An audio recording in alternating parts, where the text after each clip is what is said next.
பேர் என்னன்னு கேட்டேன். என் பேரு ஏழுமணிங்க. நான் மணி என்னன்னு கேட்கல, உன் பேர் என்னன்னு கேட்டேன்.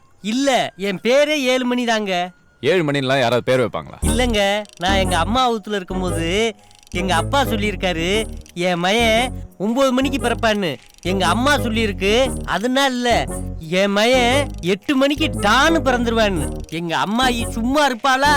என் பேரை 6 மணிக்கு டான்னு பிறப்பான்னு சொல்லிருச்சு. இவ எல்லாத்தையும் நான் ஏமாத்தி விட்டு 7 மணிக்கு பிறந்துட்டேன். 6ம் இல்லாம 8ம் இல்லாம 9ம் இல்லாம நான் 7 மணிக்கு பிறந்தேன்னா அதுவே என் பேரு 7 மணின்னு உருவாக்கிருச்சு. இதெல்லாம் ஒரு காரணம். உடம்பு நல்லா தானே வச்சிருக்க, அப்புறம் ஏன் திருடி சாப்பிட்ற?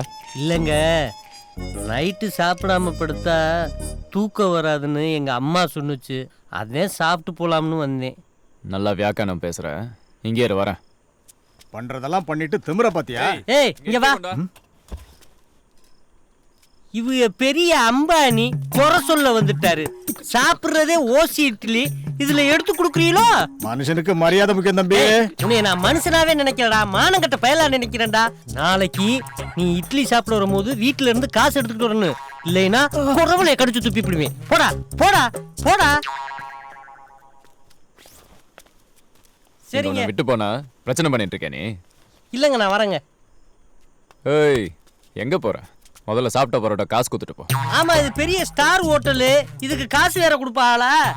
ஒரு பரோட்டாவுக்கு என்ன காசு கொடுக்கணும்? அது சாதாரண பரோட்டா கிடையாது, எலி சாவறதுக்காக ஸ்பெஷலா செஞ்ச பரோட்டா. என்னது, எலி சாவறதுக்காக ஸ்பெஷலா செஞ்சதா? அதே மயக்கம் வந்துச்சா? நான் பசி மயக்கம்ல நினைச்சேன். நல்லா சமாளிக்கிற. முதல்ல 5 ரூபா வச்சுட்டு போ. அதுல ஒரு சின்ன சட்ட சிக்கல். என்ன? பணம் கொஞ்சம் கம்மியா இருக்கு. எவ்வளோ? 5 ரூபாயுமே கம்மியாத்தே இருக்கு. அப்போ காசே இல்லைன்னு சொல்றேன். சரி, என்ன சொல்ல போற? எப்பயும் போல உள்ள போய் பாத்திரம்லாம் கழுவி நான் வரேன். போ உள்ள போ. டேய் இவனை பாத்திரம்லாம் கழுவ சொல்லு. போயா. அட முனிக்கண்ணு, உனக்கு வந்த சத்திய சோதனையாடா? வேணும்டா உனக்கு. சாம்பாரை ஊத்திக்கடா, இல்ல விக்கிக்கிட்டு செத்துற போ.